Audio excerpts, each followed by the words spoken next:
Hola a todos y a todas, bienvenidos a un nuevo capítulo del Crimifair Podcast, el podcast de Criminology Fair. De nuevo en este capítulo pues no puede ser en directo por ciertas cosas, pero no pasa nada porque lo vais a tener disponible tanto en YouTube como en Spotify y a través de nuestras redes sociales también para que podáis escucharlo tantas veces como queráis, pese a que esta vez no puede ser en directo. En este episodio pues contamos con Marta Palomino, que es alumna en prácticas de Criminology Fair actualmente, y juntas vamos a entrevistar a Ainhoa Guillén, que es la invitada de hoy. Bienvenida, Ainhoa, gracias por conectarte con nosotras. Nada, Para gracias poneros a un poco en vosotras. situación, para poneros un poco en situación, comentamos que Ainhoa es criminóloga, es graduada por la Universidad de Murcia y especializada en ciberseguridad. Ya lleva unos cuantos años trabajando como analista de inteligencia y se encuentra enfocada principalmente en el análisis de amenazas y el estudio del comportamiento de actores y de grupos, enfocada específicamente en la ciberdelincuencia. Con todo este pequeño resumen que he comentado, pues, ¿qué te llevó a querer ser una profesional, ¿no? ¿Cómo llegaste hasta decidir que querías especializarte en ciberseguridad, Ainhoa? Pues la verdad es que lo tenía claro desde que prácticamente empecé y elegí la carrera. De hecho, dentro de toda la parte de criminología, yo eché mucho en falta esa parte de ciber cuando yo veía que todos los delitos se estaban digitalizando y entonces prácticamente es que desde el mismo principio yo ya sabía que quería tirar por ahí. Igual que hay mucha gente que entra a la carrera y ya sabe que le encanta la delincuencia de menores o gente que sabe que le encanta la parte de violencia de género, pues yo entré como diciendo, a mí es que me encanta la ciberdelincuencia. Y esto va muy relacionado porque yo llevo con un ordenador debajo del brazo prácticamente desde que nací. De hecho, yo es que ya muy pequeñita estaba trasteando mucho con ordenadores. Entonces, claro, conocía el potencial delictivo que tenían. O sea, que me viene un poco, ya te digo, como de forma muy innata. Muy bien. Y de toda tu experiencia laboral, que entiendo que ya llevas bastantes años dedicándote a esto, ¿qué dirías que es lo que más disfrutas de tu trabajo, con lo que te gusta más, con lo que te parece más interesante? Pues a mí es como el salseo, ahí esto hay que definirlo porque es que además todos mis compañeros me conocen como que cuando hay una, un hecho, porque al final son hechos concretos que se torna un poquito polémico, un poquito especial, todos mis compañeros van, Ainhoa lo sabe todo ya, pregúntale a Ainhoa que seguro que Ainhoa lo sabe. Cuando suceden ciertos hechos que son disruptivos, que se salen de la tónica del panorama, a mí es lo que más disfruto estudiando porque cuando se salen de la norma nos permiten ver como el comportamiento. Entonces, eso es lo que más me gusta porque creo que puedo observar un poco más allá de esas operativas rutinarias que tienen perfectamente controladas, ¿no? De cuando les invade pues cierta emocionalidad que entonces los actores se suelen mostrar más naturales. Y es como una vulnerabilidad que a mí me encanta aprovechar y entrar ahí como a matar, a estudiarlo. Por eso normalmente mis publicaciones y tal suelen ser siempre como de lo más actual o de lo más disruptivo, porque creo que es una de las formas que yo he encontrado de hacer una investigación un poquito diferente. Qué guay. Y dentro de las publicaciones que has comentado que tú has hecho, ¿cuál ha sido la que te ha gustado más o la que te parece más interesante o la que te, no sé, o también la que te ha costado más también indagar sobre el tema, ¿no? Pues mira, serían como dos ramas, porque la más interesante, yo ahora mismo estoy in love con la operación Cronos de Lockbit. He hablado muchísimo de ella desde febrero y la he analizado muy en profundidad y creo que ha sido la operación así de más chula que he investigado por todo el componente psicológico que tiene. De hecho, ayer mismo estaba explicando en Twitter un poco el término de PSYOPS, que son las operaciones psicológicas, que no es un término así que sea muy conocido, y he ido como ahondando muchísimo. Esa investigación no me ha costado mucho porque, bueno, Lockbit es un viejo conocido y al final, pues, digamos que me ha sido fácil ir cogiendo la información. Y luego de investigaciones que digas tú, esto me ha costado o ha sido como más difícil, he tenido bastantes, sobre todo a nivel más profesional, que obviamente pues no se pueden explicar en profundidad por motivos de confidencialidad, pero bueno, yo siempre recalco un verano que tuve que hacer unos 25 forenses a diferentes dispositivos Y esa creo que ha sido la investigación que más me costó porque había dispositivos como por ejemplo iPhone, que yo no había tocado en mi vida y menos a nivel forense. Entonces, pues fue un poco como locurón, una investigación muy difícil y con un requisito técnico muy alto y bastante exigente, pero bueno, salió bien y salió bastante adelante, así que fue como uno de mis logros que estoy bastante orgullosa, la verdad. Pues ya adentrándonos un poco más en ciberseguridad, ¿no? Para cambiar un poco. Exactamente, para quien nos esté escuchando, explícanos qué es la ciberseguridad, ¿no? Y qué diferencia tiene de la delincuencia al uso que conocemos de siempre, o sea, lo de toda la vida, por así decirlo. Pues mira, la ciberseguridad, así en un concepto muy amplio y muy general, básicamente consiste en los posibles sistemas de protección que podemos aplicar a cualquier tipo de medio digital. Vamos a dejarlo ahí como un concepto muy amplio y general. Entonces, ¿qué diferencia, qué conexión tiene con la delincuencia tradicional? Pues es muy sencillo. Al final, todos estamos hiperconectados en un mundo digital y cada vez más, incluso hasta nuestra propia identidad, se va digitalizando. Los delincuentes han encontrado en esta tecnología un medio para cometer delitos tradicionales. Por ejemplo, las estafas. Las estafas han existido toda la vida, solo que antes iban a tu puerta, llamaban a tu casa, te pedían tus datos y te intentaban vender algo que no existía o te enviaban cartas como que había una herencia de no sé qué país que ibas a recibir y eso se hacía en un plano físico. ¿Qué pasa? Que ahora con esa apertura al mundo digital, pues los delincuentes han encontrado en ese medio una forma más fácil de llevar a cabo estas estafas tradicionales. Eso por el tema del ámbito de las estafas y luego por el tema de ciertas teorías criminológicas. Ya sabéis, por ejemplo, la teoría del coste y la oportunidad, ¿no? Pues el medio digital hace que el coste sea mínimo y por lo tanto la oportunidad suba mucho. Entonces, claro, si estos delincuentes que se podrían ejercer una forma de criminalidad tradicional piensan, oye, que si yo me hago, me hago un curso o estudio informática y consigo tener estos conocimientos técnicos, puedo jugar con mi anonimato, puedo jugar con el país donde resido y fingir que resido en otro país para atacar.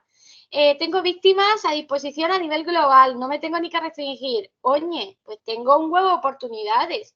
Encima, el lucro económico es muy grande y la posibilidad de que termines en la cárcel es muy pequeña. Pues ahí tenemos una aplicación de criminología clásica a el ciberdelincuente. Y así te podría seguir poniendo como miles y miles de ejemplos porque hasta el tráfico de drogas ahora se ha digitalizado. O sea, todo el tema ahora deep web y tal, que sabemos que hay mercados negros que se venden todo tipo de sustancias ilegales. Yo estuve estudiando hace unos años cómo se movía la droga en este tipo de mercados. Y es muy curioso porque hasta hace unos años, aunque ahora se han puesto nuevas medidas y controles, te la enviaban en un sobre, como si te llegara una carta a tu casa.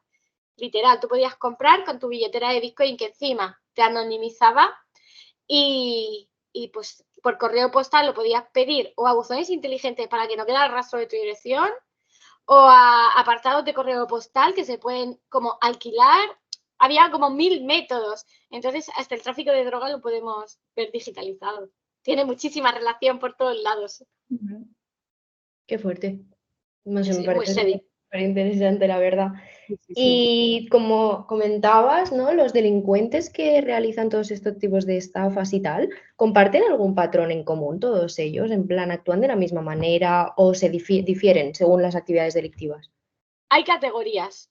Podríamos categorizarlos porque también depende de niveles técnicos que tienen y de organizaciones que siguen. Mira, por ejemplo, para poder entenderlo.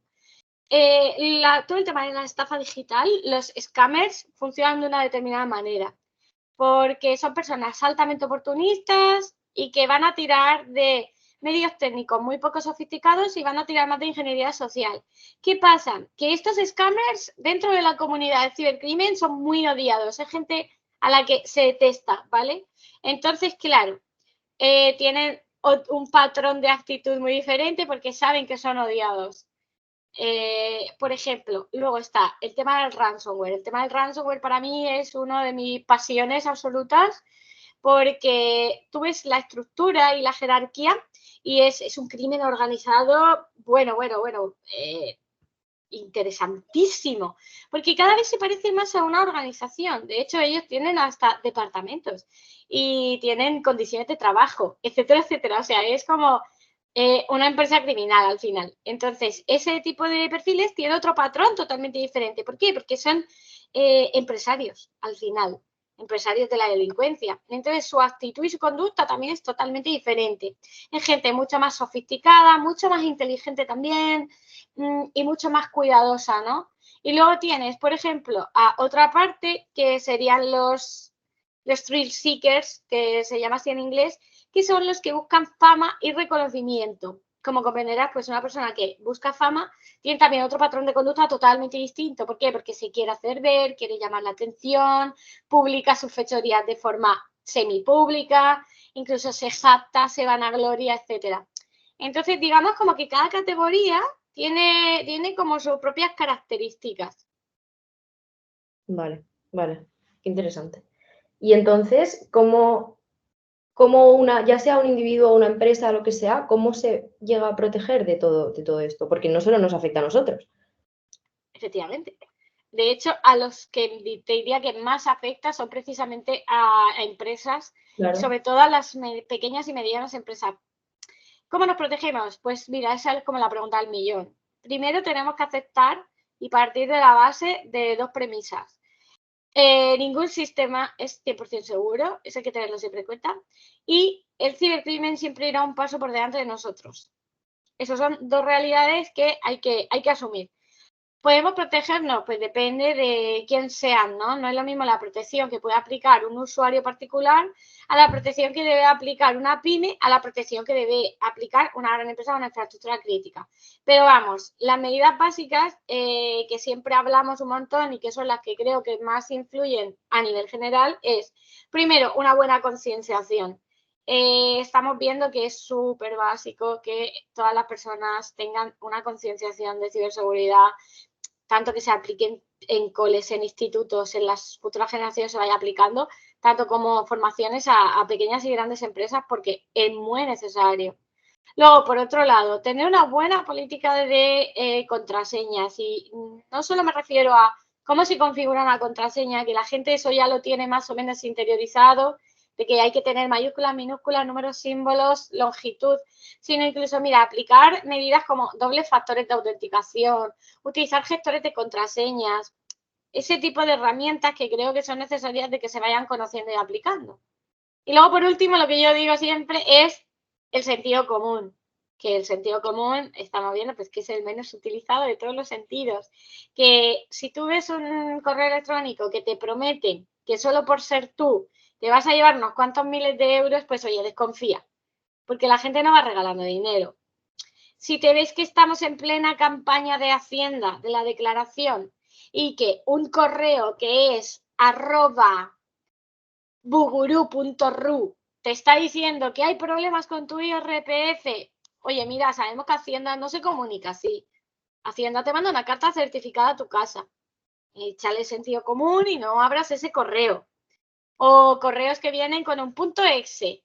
Descárgate la última aplicación de tal y te viene ahí el ficherito y es como, no te lo descargues, no te molestes. Y si te come la curiosidad, pues por lo menos que tengas conocimiento de que existen páginas como Virus Total que puedes subir el archivo y te dice si es malicioso o no, aunque no tiene una precisión del 100%, ni mucho menos. Entonces, pues con este tipo de pequeños tips se podrían evitar bastantes cositas, pero la gente todavía a día de hoy que sepáis que sigue sin aplicarlos prácticamente. Sí, lo que comentas, la verdad que yo creo que es bastante importante porque a veces no somos conscientes de los delitos que pueden pasarte en la calle, pero a veces no somos conscientes de las muchas cosas que pueden pasar en la red, ¿no? Y yo te quería hacer una pregunta sobre esto. Normalmente, no sé si a lo mejor, no sé si lo sabrás, pero cuanto más jóvenes son, o sea, cuanto más jóvenes son las generaciones, yo creo que son más conscientes de las cosas que pasan en la red, pero aún así, ¿a qué parte, ¿no?, de la población es a la que más pueden afectar todos estos delitos? Porque no sé si quizá la gente más mayor por precaución no lo hace y los más jóvenes tiran más, o aunque sepan todos esos riesgos, no sé si me estoy explicando Sí, la pregunta. pero dependería totalmente del tipo de delito, porque cada tipo de delito tiene su target predefinido. Por ejemplo, si hablamos de todo el tema de ciberbullying y ciberacoso, está claro que los adolescentes son los que salen perdiendo en este caso, ¿no? Y hay un apunte que quiero hacer, que parece que los menores, como han nacido en esta era digital y las generaciones jóvenes y tal, pues lejos de parecer esto, te diría que son los más imprudentes. ¿Por qué? Sí, es Porque que, son los que están más expuestos y a Claro. veces siempre piensan, esto no me va a pasar a mí. mm, Entonces, como piensan que esto no me va a pasar a mí, ya sabéis que la gente joven tiende a tener una percepción del riesgo que está atenuada, ya sabéis, el desarrollo del corte prefrontal, bla, bla, bla, bla, bla, bla, bla, que no se desarrolla alto hasta los 25 años, pues hace que la percepción del riesgo sea menor. Entonces, ahí tenemos un problema con el tipo relacionado con los delitos a nivel ciber de ámbito sexual, que son bastante preocupantes además, y es una cosa bastante fea, bastante fea.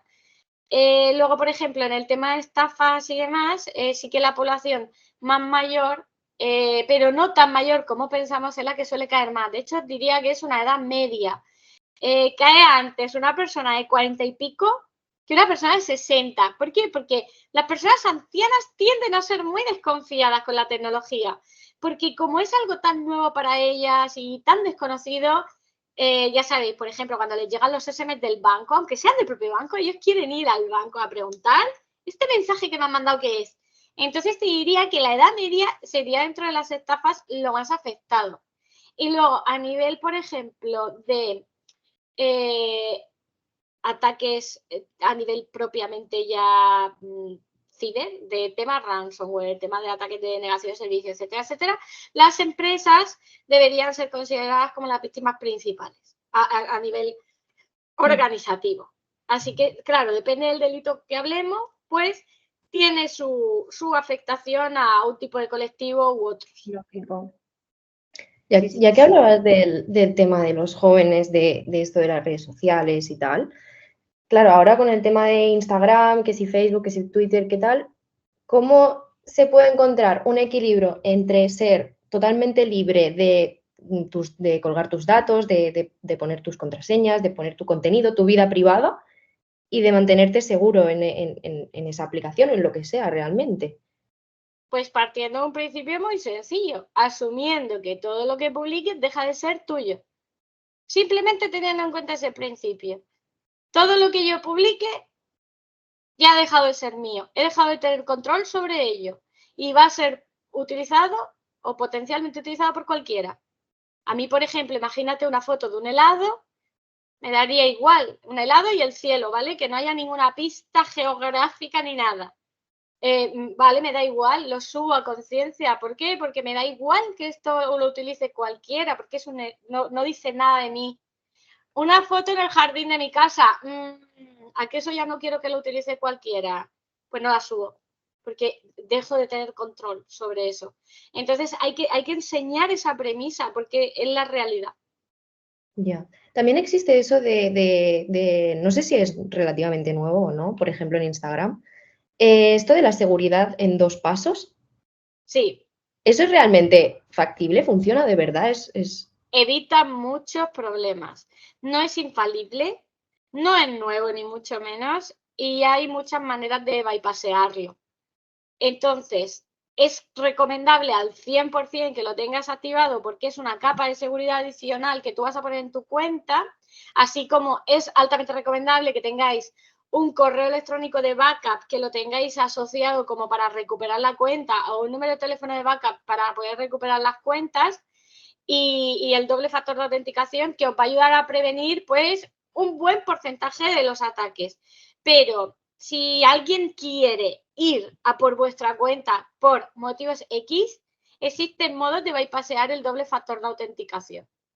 De hecho, hay incluso maneras mucho más fáciles a veces de tener acceso a una cuenta, porque la mayoría de personas solo utiliza sus contraseñas.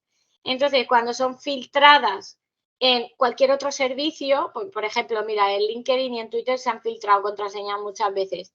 Pues si tú utilizas la misma para Instagram, es que no necesito mucho, es que puedo utilizar tu propia contraseña.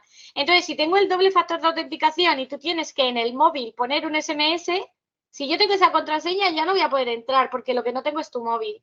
Te evitas esos ataques, pero no te evitarías algo más sofisticado, que la verdad es que a la mayoría de usuarios pues tampoco es que suele afectar. Vale, ok, entendido. Sí, supongo que todo esto afecta más como a empresas, ¿no? A ver, entiendo que a pequeños usuarios también puede llegar a afectar, pero la finalidad principal pueden ser las empresas para todo esto, como comentabas antes. Y también las figuras públicas. Es muy común el robo de cuentas a figuras públicas, sobre todo ahora con el tema influencer. Seguro que se os vienen a la cabeza varios influencers a los que le han robado la cuenta en algún momento. ¿Por qué? Porque esa cuenta vale dinero. Y aquí todo lo que tenga valor y valga dinero es susceptible de ser robado y posteriormente vendido en un mercado negro. Claro. Claro. Bueno, y como también has comentado antes, que normalmente afecta más a empresas pequeñas o medianas. Entonces, las grandes, ¿qué pasa? Que tienen un sistema de protección mucho más fuerte. Claro, tienen más dinero. Claro, es entonces, de preguntar cuánto vale un sistema de protección tan fuerte, ¿no? Pueden hacer inversiones. Yo he visto presupuestos de millones de euros en seguridad.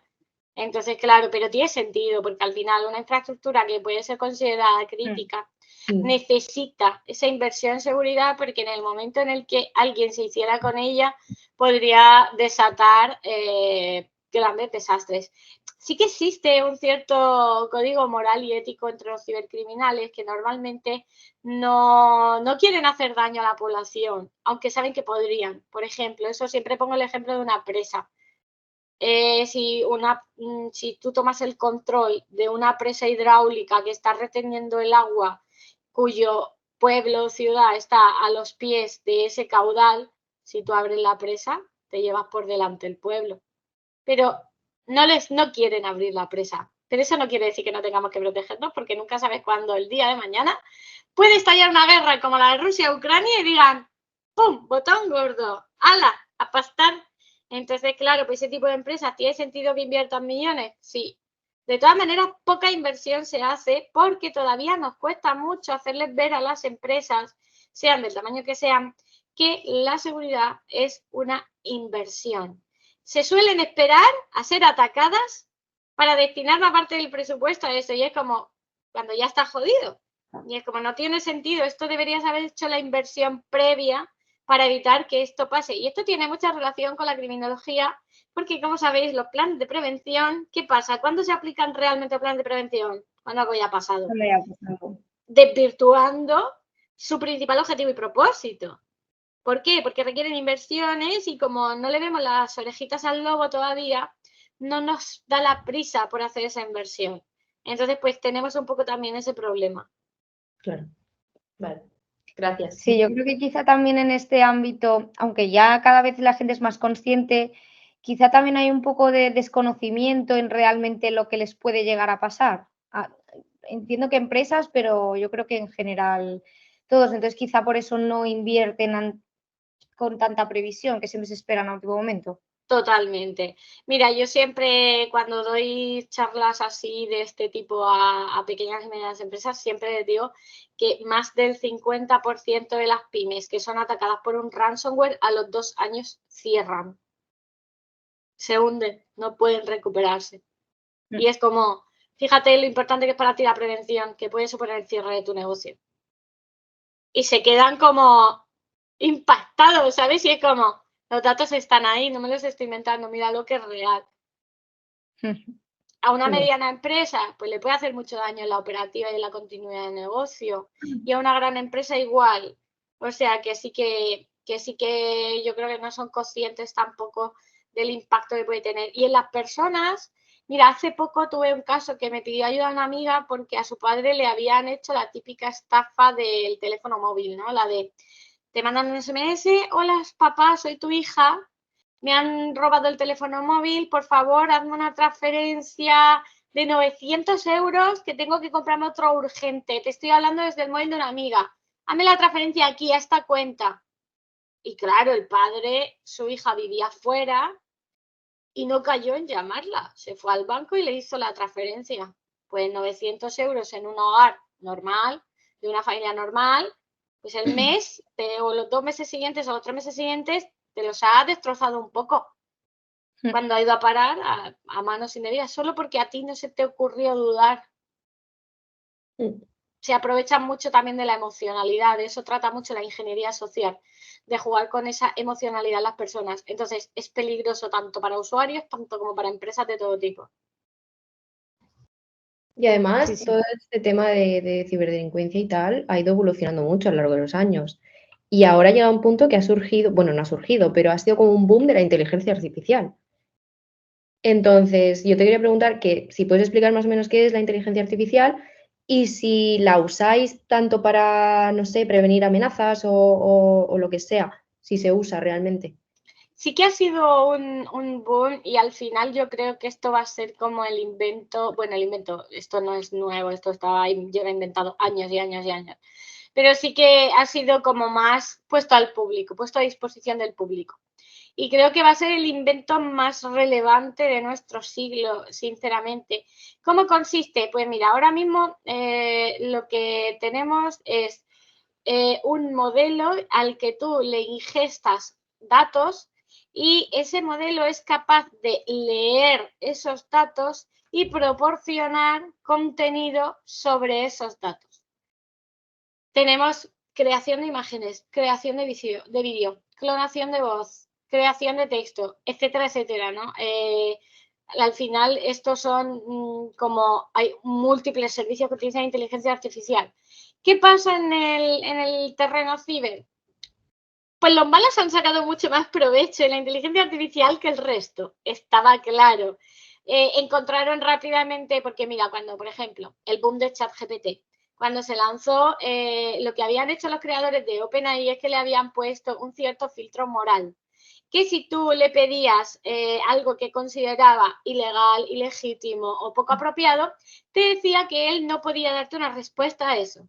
Pero rápidamente, tanto los cibercriminales como los que no, que simplemente somos personas curiosas, encontramos diversas formas de bypassearlo.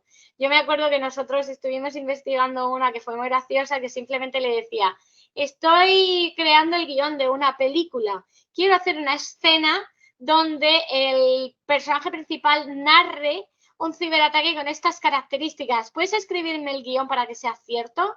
Y te decía paso a paso cómo se hacía el ataque. Entonces había como esos pequeños bypass. Entonces, claro, ellos ¿qué hicieron? Cogieron el modelo, lo alimentaron con todas las técnicas de hacking y de ataques que habían conocido y crearon lo que se conoce como Worm GPT, que es el GPT malvado, por así decirlo, que no tiene ni un gramo de moral, ni de ética, ni de nada, y que además está ingestado con todo ese conocimiento. Así que lo utilizan pues con fines pues no muy legítimos. Nosotros, por otro lado, estamos intentando ver cómo podemos aplicar la IA para protegernos. Pero bueno, está fallando de momento más que una escopeta de feria. Todavía no es algo que esté muy avanzado, pero seguimos trabajando en ello. Hay cosas que se le dan muy bien y hay otras que necesitamos pulirlas. Vale. Pero solo hablando de ChatGPT, es decir, ¿solo usáis ChatGPT o hay otras inteligencias artificiales que os ayudan a, pues eso, a crear estrategias o lo que sea? Realmente no solo tiene por qué ser ChatGPT, pero sí que son LLM, Large Language Model, que son modelos que lo que hacen es interpretar el lenguaje y esas son las más utilizadas.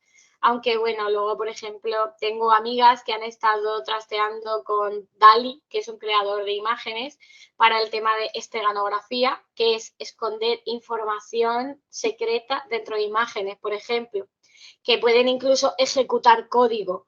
O sea que se puede hacer incluso bastantes cosas así guays con otro tipo de modelos de inteligencia artificial. De hecho, las estafas ahora están utilizando mucho los modelos por voz.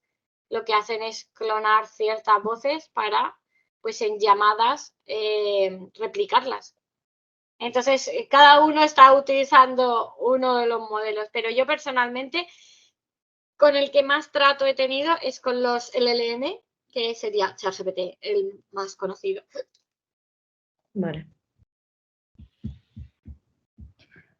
Pues, a ver, ya por ir cerrando algunas cosas, realmente, ¿cuáles son los desafíos los desafíos éticos que os encontráis cuando tenéis que enfrentaros un poco a todos estos delitos de ciberdelincuencia? O sea, al final, los delitos es lo que comentabas, se han trasladado un poco los delitos tradicionales a un nuevo escenario, pero cuando tenéis que hacer frente a ellos, ¿qué problemas o desafíos, como decía, desafíos éticos, morales os encontráis para poder trabajar?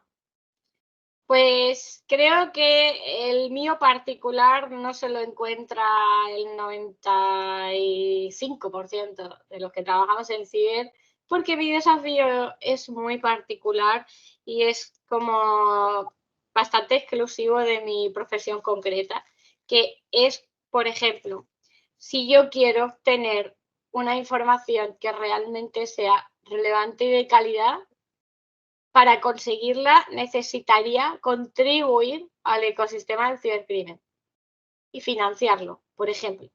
Entonces ahí entras en un dilema ético. ¿Por qué? Porque imagínate, X actor pone a la venta una base de datos de un cliente mío. Si yo pudiera comprarla, al menos me aseguro de que la tengo yo y no la tiene nadie más. Yo se la doy a mi cliente, nos lavamos las manos y ya está. ¿Qué pasa? Que eso no es legal. ¿Por qué? Porque estás contribuyendo a la financiación del cibercrimen. Entonces, ¿qué damos lugar? Que viene un tercero que quiere atacar a mi cliente, la va a comprar y ellos sí que se van a salir ganando en todas. Entonces, yo siempre choco mucho con ese principio de que al final roza con eso de te vas a convertir en lo mismo que estás pretendiendo luchar con él. Y es un debate súper interesante a nivel ético y moral que de momento no tiene solución y no tiene pinta de haberla pronto, porque al final esta gente, cuando tú interactúas con ella, solo entiende de pasta. Es como, a mí no me raye la cabeza, ¿me lo compras o no me lo compras? Fin, ¿sabes? No tiene más tu tía.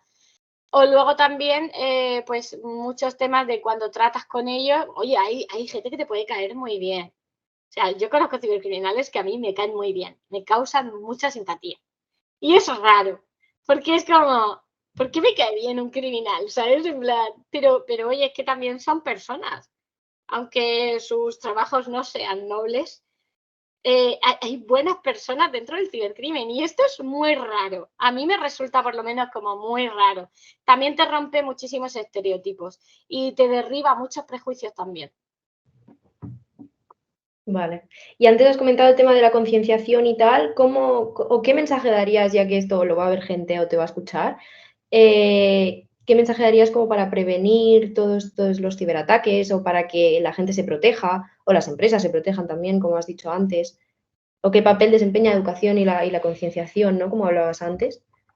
Pues la fundamental sería el ejercer el sentido común y el ser, si tengo que pecar de algo, pecar de desconfiado. No te fíes, siempre ten como la duda presente. Si algo te parece sospechoso mínimamente, sigue a tu intuición y mantén una postura de desconfianza, porque eso te va a ayudar a cada vez más desarrollar como ese olfato. Y luego también muy importante, la curiosidad en este tema, ¿no? El pregúntate cosas, pregúntate qué pasa con mis datos, qué pasa con mis fotos, dónde van a ir, quién tiene mi número de teléfono. Haz una búsqueda de ti en Google. Mira los datos tuyos que tiene Google. Mira tu teléfono, tu mail, tu nombre y apellidos. Y asómbrate con la cantidad de datos que tiene Google. Entonces, el consejo que daría es este: interésate un par de tardes, solo un par de tardes, y ponte como los martes y los jueves de esta semana voy a hacer como actividad un par de horas de informarme, de nutrirme. Y es que ya con eso probablemente vayas a evitarte algún susto en el futuro, porque yo creo que hoy en día existen dos tipos de personas, las que han sido atacadas y las que lo van a ser. Fin. Y ya por último, para acabar ya, ¿qué consejo darías a un estudiante que quiera dedicarse a la ciberdelincuencia o a la ciberseguridad? Que acaba de acabar de la carrera de criminología, por ejemplo. Me encanta porque hace poco escribí en mi LinkedIn varios posts sobre eso y el consejo que les daría es, primero, asegúrate de que esto es lo que realmente te gusta. Vas a pasar 8 horas o delante de un ordenador y es una profesión con mucha frustración y con mucho estrés. Tienes que estar mentalmente preparado y tener muy claro que esto es lo que me gusta. Si te vas a meter porque se vive bien y da dinero, mejor que no lo hagas porque vas a acabar odiando tu profesión. Y luego existe muchísima formación de reglada, no reglada, pública, no pública, cursos, máster, etcétera. Simplemente abre el temario y compara. Porque tú te ves en los máster de mi rama de ciberinteligencia, tú te ves 10 máster con todos los temarios iguales, la misma estructura, la misma gente, todo lo mismo. Hasta que ves uno o dos que ya, uy, esto tiene esto de Python técnico, uy, esto tiene esto de MISP, uy, aquí te enseñan a hacer no sé qué. Vale, ahí es lo bueno, ve hacia allí. ¿Por qué? Porque a veces yo estoy viendo en la enseñanza, bueno, yo soy una persona muy disruptiva en general en el campo, que lo cuestiono todo, lo replanteo todo e intento darle la vuelta a todas las estructuras que me encuentro. Y hace poco, por ejemplo, soy docente en un máster, que concretamente en el de K-School, y antes de lanzar ese máster lo hablamos y dijimos, yo quiero algo que alguien me saca preparado para trabajar. ¿A mí de qué me sirve que sepan muchísimas teorías? ¿De qué? Sí, el ciclo de la inteligencia, sí, fuentes abiertas, fuentes cerradas, sí, no sé. Vale, ¿a mí eso de qué me sirve? Yo quiero a alguien que cuando entre a mi empresa sepa encontrar información, sepa elaborar un informe, sepa qué preguntas se tiene que hacer. Entonces, en la enseñanza, vete por lo alternativo. No, te aconsejo que busques aquello que sea diferente, porque probablemente va a ser lo que de verdad te enseñe y con lo que de verdad aprendas. Pues sí, totalmente de acuerdo. Pues por mi parte, muchas gracias, Ainhoa. Y ya no tengo ninguna pregunta más. Pues esto último que comentabas creo que es muy importante porque al final hay muchísima oferta formativa, no solo en el ámbito de ciber, sino yo creo que en cualquier ámbito ya dentro y fuera de la criminología y creo que sería mucho más interesante que se planteara, como tú has dicho, para que realmente la gente salga no solamente con muchísimo conocimiento, sino también con saber cómo ejecutar la práctica, que a veces eso falla un poco y en general yo creo que todos hemos sufrido un poco por eso.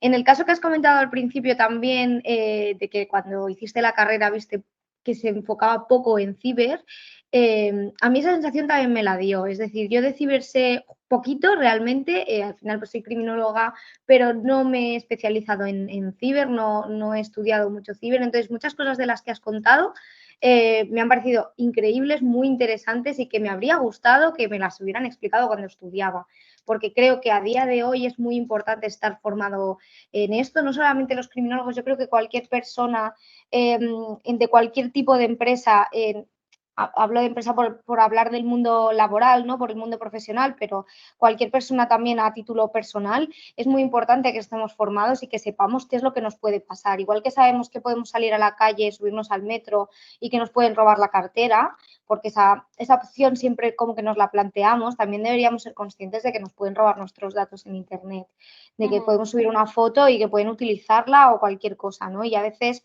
eso nos falta, creo que por lo que decía, por desconocimiento, no porque queramos, sino porque también cuesta un poco en que la gente sea consciente.